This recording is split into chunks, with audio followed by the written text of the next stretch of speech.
Olá, professores e professoras, gestores escolares. Eu sou Eliana Rodrigues Moreno, sou professora, fui professora na rede municipal de São Bernardo do Campo, e nessa mesma rede eu assumi durante uns bons anos, durante 20 e poucos anos, a função de orientadora pedagógica. Em São Bernardo do Campo, essa função de orientador pedagógico é mais ou menos o que faz o técnico formador do PVE nos municípios. É uma pessoa que atua dentro da secretaria, na formação e no acompanhamento das escolas da rede. Essa função em São Bernardo, ela é concursada, então eu tive a oportunidade de acumular uns bons anos de experiência nesse trabalho. E hoje eu vou compartilhar um pouquinho com vocês o que eu aprendi sobre PPP, né? PPP é um documento que todas as escolas devem ter, mas que essa construção do que é este documento, qual a importância dele não é clara para todos. E aí eu vou compartilhar um pouco do que eu aprendi. Bom, o PPP, ele é como se fosse, assim, a carteira de identidade da escola. É um documento que vai registrar como que a escola funciona, quais são os princípios defendidos pela escola. É um documento que se uma pessoa quiser conhecer a escola, vamos supor, uma mãe vai matricular seu filho na escola, e ela tem curiosidade de saber o que será que se ensina nessa escola, o que será que meu filho vai aprender? O que será? Será que ele vai ficar o tempo todo dentro da sala de aula, ou será que tem outros espaços da escola onde vão acontecer atividades? Que espaços são esses? Será que ele vai ter oportunidade de jogar bola na quadra pelo menos uma vez por semana, 2 vezes por semana, todo dia? Ou seja, é um documento que deveria responder essas perguntas da família, dela poder ler esse documento e entender quem trabalha na escola, quantos funcionários, o que acontece na escola, como que ela está organizada, o que se ensina, qual é o calendário escolar dessa escola, ou seja, como eu disse no começo, é um documento de identidade da escola. E ela não serve só para mostrar para a comunidade como a escola funciona, mas um professor novo que chega na escola e ele queira entender como que as coisas acontecem nessa escola, como que ela está organizada, qual é a rotina, como que se organizam os horários de recreio. Então, esse documento também traz informações, a linha pedagógica, esse é um ponto importantíssimo de um PPP, que ele diga como que as pessoas dentro dessa escola e como que elas veem o papel da escola, como o aluno aprende, quais são as concepções e os princípios defendidos pela escola, pela comunidade escolar. Então, é um documento que vai, assim, reunir todas as informações que mostrem com mais fidelidade possível a que essa escola veio. Então, lá é um lugar de conter tanto essa parte de princípios, das utopias, da sociedade que queremos construir por meio do nosso ensino, ou seja, uma bússola que oriente o trabalho que vai acontecer naquela escola, né? Então, quando a gente vai pensar nas atividades, nos projetos, esses princípios que estão escritos lá no PPP, eles vão orientar se aquele projeto ele é adequado, se não é. Vou dar um exemplo. Vamos supor que um dos princípios que a escola defenda e que esteja ali registrado é um princípio acordado com a comunidade, que é, por exemplo, a inclusão, que não vai haver exclusão na escola, que as práticas vão ser sempre inclusivas. O que isso quer dizer? Que a gente não vai ter alunos que vão ter oportunidades e outros que não vão ter oportunidades. Então, se o nosso princípio é pela inclusão de todos os alunos e que eles tenham acesso, e esse princípio vai orientar decisões do tipo, bom, nós vamos fazer uma festa na escola, uma festa mais essa festa precisa ter oportunidade para todos participarem, né? A gente sempre vai ter que pensar nesse princípio, não podemos deixar ninguém de fora, precisamos viabilizar que todos consigam participar e se beneficiar dessa brincadeira ou desse passeio. Nós vamos fazer um passeio, então é preciso pensar, tem um aluno que tem deficiência, então é preciso pensar como isso vai ser acessível para esse aluno. Eu estou dando alguns exemplos para mostrar como que os princípios que a gente discute, defende e registra no PPP vão servir para orientar essa parte mais prática dos nossos projetos, dos nossos fazeres, né? Bom, eu estou começando a dizer o que é o PPP para dizer outras duas coisas. A segunda coisa é o que deve conter dentro do PPP, o que a gente escreve dentro do PPP, como os assuntos são construídos, então eu vou falar um pouquinho disso, do que deve ter dentro do PPP, e depois como fazer que esse documento não seja um documento burocrático, porque é muito comum isso, as escolas às vezes têm um PPP, mas é um PPP que é construído às vezes por poucas pessoas que escrevem como uma tarefa burocrática que os professores nem a comunidade conhecem. Então, isso não é o que a gente deseja que esse seja um documento vivo, que seja um documento que as pessoas consultem, que elas conheçam e que principalmente seja feito coletivamente. Mas vou dizer um pouco o que deve conter no PPP, né? Isso não tem, assim, um roteiro definitivo, né?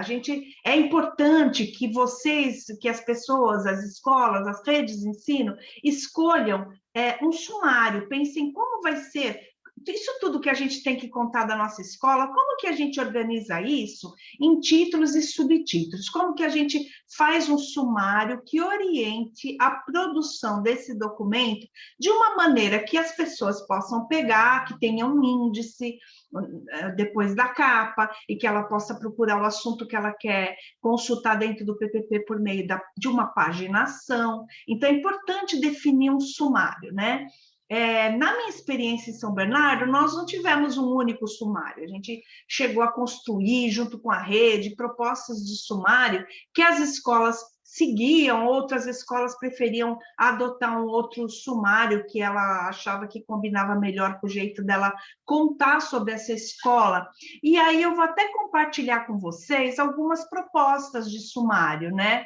Então, olha, por exemplo, eu cheguei a fazer ano passado um sumário para orientar, um sumário muito simples, que eu vou apresentar aqui para vocês.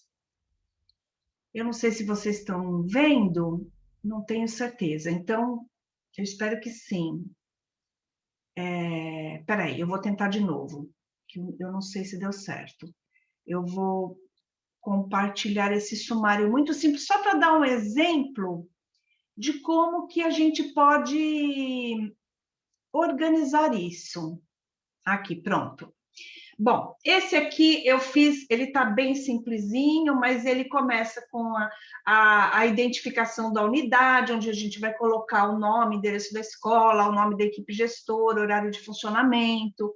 Depois a caracterização da unidade escolar, dizer um pouco assim do histórico da escola, do nome da escola, a origem, o quadro de professores e demais funcionários, as etapas de ensino atendidas. É importante deixar aqui, eu já pus, né, o telefone, endereço, telefone, é importante colocar isso. Depois, a caracterização da comunidade, que aí, assim, é o público que é atendido pela escola. É importante colocar dados sobre o entorno do bairro, então, se é um bairro que tem um clube, se tem uma ONG que funciona do bairro, se tem uma praça, todos os espaços do entorno que podem servir para o trabalho da escola também, né? E dados sobre a comunidade, sobre as pessoas que vivem no bairro, especialmente as famílias dos alunos. E aí é importante que a escola faça um diagnóstico, construa um instrumento de coleta de dados, pense quais são os dados das famílias que interessa a gente pesquisar, é importante ter assim um cuidado no sigilo desses dados, mas de colocar, por exemplo, assim, onde nasceram as famílias dos nossos alunos, se vieram de outros municípios, a escolaridade das famílias, ocupação profissional, se, por exemplo, utilizam o transporte escolar, são dados que podem, assim, configurar um pouco a comunidade que a gente atende. Depois, no item 4, eu pensei, assim, importante ter dados sobre os indicadores educacionais, e aí, então, qual é a situação da escola em relação às avaliações externas, então, dados do SAEB ou avaliações externas específicas do Estado, taxas de evasão, tudo aquilo que informa sobre a situação, os desafios educacionais da escola. Um tópico importante é o que eu coloquei como título Missão, Visão e Princípios da Escola, que é onde vocês vão discutir, escrever, registrar esses princípios defendidos pela escola, quais são as concepções que ela defende, como que a escola enxerga, né, o papel da escola, do ensino, enfim, é a parte que vai dizer um pouco das utopias e dos desejos que a escola deseja se tornar, né, para os alunos. A fundamentação teórica, as bases legais que se fundamentam o que vai ser apresentado, e depois os planos de ação, o plano de ação, o plano de trabalho da equipe gestora, é importante colocar ali a equipe gestora, qual é a proposta de trabalho dela para o ano, né? No PVE nós fazemos o plano de ação da equipe gestora, acho que tem que ser uma página do PPP. E depois o plano pedagógico, que é o trabalho de sala de aula, porque uma coisa é o plano da gestão, a gestão escolar, o diretor tem um papel, o coordenador tem um papel, então eles vão pensar as ações que a equipe gestora vai desenvolver. E a outra coisa é o plano pedagógico, que seria baseado na BNCC ou no currículo do Estado ou do município, se o município tiver, que é onde vai dizer um pouco das aprendizagens, das habilidades que vão ser construídas. Quando a gente pensa em PPP, normalmente a gente, os professores têm expectativas de ir direto nesse assunto, né? Não, quais são as listas dos conteúdos e habilidades que são as expectativas de aprendizagem para o ano. Mas, na verdade, tudo isso que eu disse anteriormente é super importante, né? E o que vem a seguir, que é a rotina. Então, por exemplo, lembra quando eu falei que a mãe quer saber se o aluno vai ficar o tempo todo na sala de aula, quantas vezes ele vai utilizar a quadra? Então, o tópico rotina, no infantil, por exemplo, se a mãe é uma criança de educação infantil, quantas vezes tem um parquinho na escola? Será que ele vai poder brincar no parquinho todo dia? Então, no tópico rotina, a gente explica, a escola vai desenhar, vai fazer tabelas para mostrar como que a criança se movimenta na escola, quais são as propostas de uso dos espaços, se tem biblioteca, quantos dias na semana cada turma vai utilizar a biblioteca. Então, é um pouco contar a rotina, a organização do tempo e do espaço. Um tópico de calendário escolar e um tópico para explicar um pouco a gestão democrática, né? Se tem conselho de escola, quem são os conselheiros de escola daquele ano, se tem um grupo de APM, se APM e conselho de escola é uma coisa só, então contar um pouco, se tem conselho mirim, né? De repente tem escola que pode ter o conselho formado por alunos da escola, então quem são esses estudantes que fazem parte, como se dão as reuniões com famílias. E um último tópico, que é a avaliação das aprendizagens e formas de recuperação dos alunos com dificuldades. Então, também é bacana ter no PPP, não quem são as crianças, mas qual é a proposta da escola para avaliar a aprendizagem, se usa portfólio, se existe uma avaliação bimestral, a escola explica como é que ela avalia a aprendizagem e também nos casos onde se identifica dificuldades mais acentuadas de aprendizagem, qual é a proposta da escola? Se a escola realiza conselho de classe bimestralmente, então aí seria o lugar de dizer disso. Esse não é o único roteiro, né? Como eu disse para vocês, esse roteiro nem é o que tem sido utilizado em São Bernardo. Em São Bernardo do Campo, até onde eu acompanhei, né, tinha uma proposta de sumário um pouco diferente. Eu vou até colocar aqui para vocês verem um pouquinho que é possível ser diferente. Então, ó, orientações, esse roteiro é de 2012. Tem lá os dados da escola que tem que ter, e esse é um roteiro que ele traz assim, quadro de identificação dos funcionários, já tem uma planilha para as escolas seguirem, organização das modalidades, então tem aqui se manhã e tarde, quais são as turmas, né, os professores, o total de aluno por turma, enfim, é um roteiro bem extenso que vai mostrando cada aspecto. É bacana a gente pensar também que o PPP não é uma coisa que precisa ser atualizada todo ano, né? Esse combinado tem que ser da rede, de quanto em quanto tempo nós vamos atualizar o PPP. No entanto, tem partes do PPP que eu diria que são mais permanentes, que eu não preciso todo ano reescrever, porque aquilo que foi escrito no ano passado serve para esse. Por exemplo, a identificação da unidade, o endereço, às vezes até a composição da equipe muda uma ou outra pessoa, mas a concepção que a escola defende, os princípios e valores, não são coisas que a gente muda todo ano, a gente discute, pode discutir todo ano, mas elas não são tão variáveis. Mas tem aspectos do PPP que sim, que tem que ser atualizados todo ano. Então, número de agrupamentos, os projetos que a escola vai desenvolver, o calendário escolar, tem muita coisa que todo ano tem que ser revisto, porque ele depende de decisões daquele ano, né? Portanto, ele deve conter um pouco isso, né? Uma caracterização da escola. A gente tem discutido isso, que uma coisa é caracterizar o entorno da escola, outra coisa é caracterizar as pessoas que fazem parte da comunidade escolar. Então, as famílias, os professores, os funcionários. Então, ele é isso, ele deve conter dados que possam compor essa identidade da escola, possa dizer a que veio. Bom, como ele pode ser um documento que não seja burocrático, que seja um documento vivo? A primeira coisa é que as pessoas participem da sua elaboração, que elas sejam consultadas, que ele reúna as ideias do conjunto das pessoas que participam da escola. Quando eu falo isso, eu falo dos professores, dos funcionários e também das famílias e até dos alunos, né? Então, é importante que, por exemplo, como é que a gente escuta a família? Como é que nós escutamos como é que a gente traz essas diferentes vozes para dentro de um documento?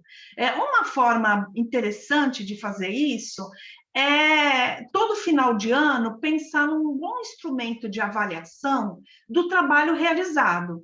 Então, por exemplo, agora, no final de 2021, se você tiver um instrumento que procure consultar a equipe da sua escola, seus professores, os pais dos alunos, os alunos, de como foi o trabalho desse ano, do que eles gostaram, do que eles não gostaram, do que eles sugerem para aprimorar determinado aspecto da escola. No ano seguinte, esse material colhido nas avaliações, eles passam a ser subsídio para a produção do projeto pedagógico. Ou seja, se teve coisas muito elogiadas, que funcionaram e que todo mundo gostou, isso deve permanecer no projeto pedagógico do ano seguinte. Agora, se tem coisas que vieram sugestões que a gente pode melhorar, isso no PPP do ano seguinte, então, a equipe vai pensar como viabilizar aquelas sugestões todas que vieram das famílias. Então, eu vou mostrar para vocês um exemplo de como que uma escola fez uma avaliação com esse objetivo, né, de poder, no ano seguinte, produzir um PPP do ano seguinte, considerando as vozes das pessoas. Então, essa escola Evaneide Nogueira, ela é de educação infantil, e ela explica aqui, não dá para ler, mas ela vai explicando o que ela fez, pôs uma foto do dia da avaliação, como é que foi que que foi o acolhimento das famílias para o dia da avaliação do PPP da escola, e aí eles explicaram quais foram os tópicos que foram avaliados, então foi a gestão democrática, a prática pedagógica, acesso e permanência e sucesso, que eram princípios que estavam presentes no PPP, né? Então, aí eles dividiram por dimensões, por exemplo, gestão democrática, também é importante, na hora de avaliar o PPP da escola, pensar que aspectos do PPP nós vamos consultar as pessoas. Eu participei desse dia dessa escola, que era uma escola que eu acompanhava, e a gente era muita gente, porque foi um convite aberto, foram muitas famílias, então nós dividimos em grupo, cada grupo era um grupo misto, que cada grupo tinha funcionário da escola, tinha pais de alunos, só não tinha aluno porque era uma escola de educação infantil. E aí tinha essas perguntas, vou dar um exemplo só.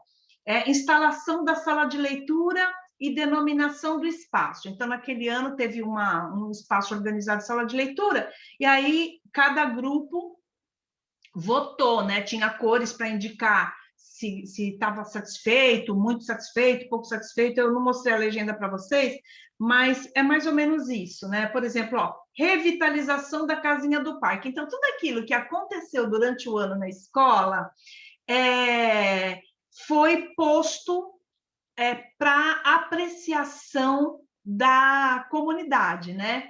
Então, teve ali a votação, tal, ó, coisas vermelhas, ou seja, não aconteceu, ó, instalação de todo na entrada da escola, vermelho é uma coisa ruim, era ruim. Então, não me lembro se era assim, pouco satisfeito, mas, enfim, a ideia é que isso fazia parte do PPP, tinha sido uma proposta instalar todo na entrada da escola, não foi instalado, então, todo mundo avaliou negativamente esse aspecto.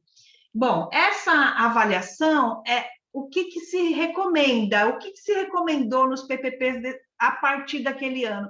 De que todo PPP tinha que abrir, depois da identificação da escola e tal, com uma síntese da avaliação do ano anterior, que é onde se captou os problemas da escola, os principais problemas da escola para serem solucionados. O PPP também é um lugar disso, da gente pensar quais são os problemas da escola e como a gente pode, nesse ano, melhorar.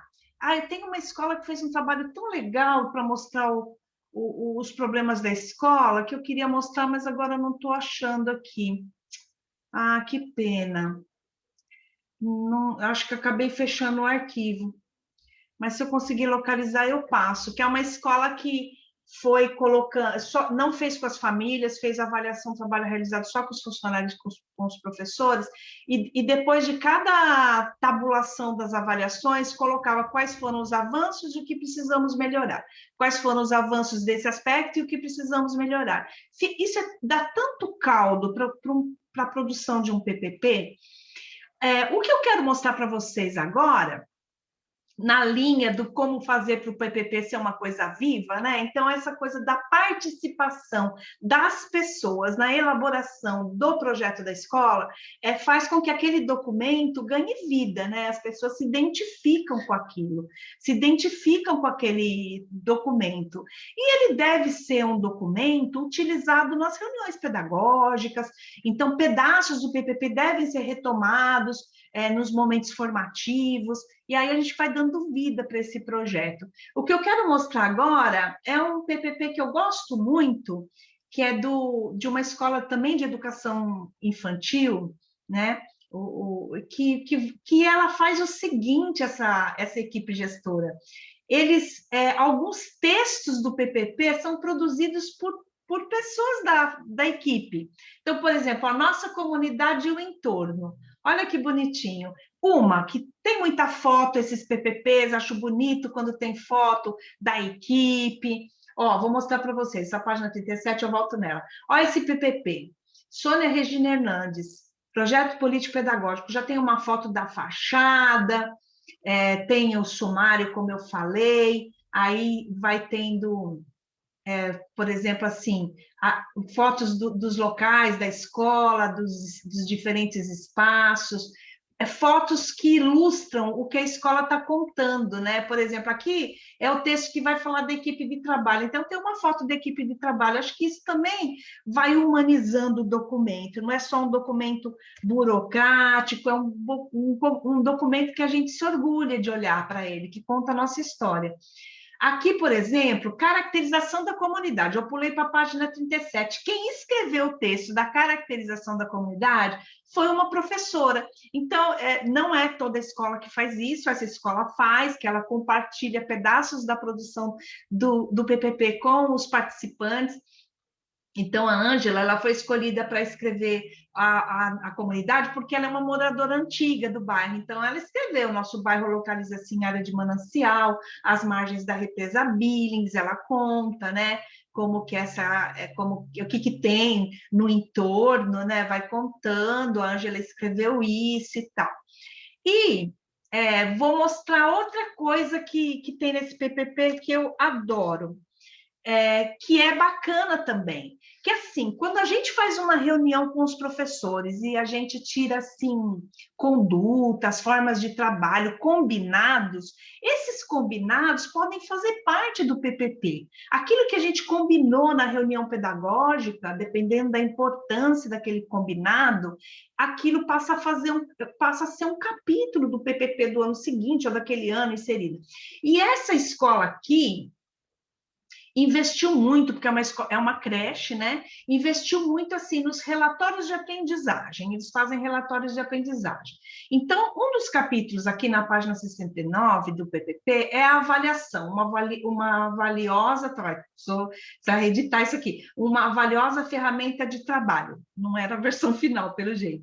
Então, eles escreveram aqui a avaliação das aprendizagens do aluno, registros de observação, documentação de acompanhamento, relatórios de aprendizagem. Quando eles discutiram numa reunião pedagógica como fazer esses relatórios de aprendizagem, eles tiraram vários combinados. O relatório de aprendizagem é um documento elaborado a partir da observação das atitudes da criança, e foram eu estou pulando um pouco, mas eu estou indo no ponto que tem os combinados feitos com a equipe. Escrever sobre as ações das crianças que os educadores viram acontecer. Contar sobre o avanço da criança em relação ao que ela fazia antes, ou seja, em relação a ela mesma. Avaliar se o aprendizado está dentro da expectativa que se tinha para aquela criança. Definir os próximos desafios. Planejar os procedimentos que o educador irá adotar com a criança, falar em uma linguagem profissional no relatório, né? Olhar para os pequenos progressos, respeitar a formalidade da escrita e ser claro, reconhecer a transitoriedade dos saberes, das necessidades das crianças. A escrita do relatório é um momento de avaliação, onde os educadores retomam suas intenções, objetivos, etc, etc, etc. E aí vem vários outros. Olha que bonitinho esse. Procurar ser específico, evitando utilizar termos genéricos. Isso, por exemplo, evoluiu bastante, desenvolveu bem, pode melhorar. Sempre que possível, dar exemplos, descrever ações e cenas que transmitam uma ideia concreta sobre o que a criança mudou. Ou seja, se você é professor novo, que acabou de chegar nessa escola, e você pega esse PPP do Sônia Regina, você consegue ter uma ideia do que é para fazer, né? Como é que se escreve um relatório, tem lá orientações, como é que é a rotina. Então, é um pouco isso que eu queria, assim, falar um pouco. Teria muito mais coisa para falar para vocês, mas é um pouco para dizer, assim, que o PPP precisa mostrar para os outros. Uma coisa importante para dizer, que assim, o PPP é um documento público, né? Por ser um documento público e que a gente quer ao máximo que as pessoas conheçam esse documento, que ele saia da gaveta, teve um ano que os PPPs eram sempre impressos, naquela época não tinha computador nem nada, então a gente as escolas faziam os PPPs e depois imprimiam tudo, que era uma coisa, um gasto de papel, né? Hoje os PPPs são só digitalizados, né? São só na versão digital, mas na época que eles eram impressos, cada escola produzia uns volumes a mais para rodiziar nas casas das crianças. Então, durante o ano, cada professor tinha uns 2, 3 volumes do PPP que ele ia passando de família por família, para a família saber que existe um PPP, o que está escrito.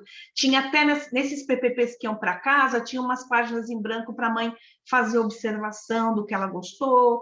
Enfim, era um jeito de divulgar esse documento para as famílias.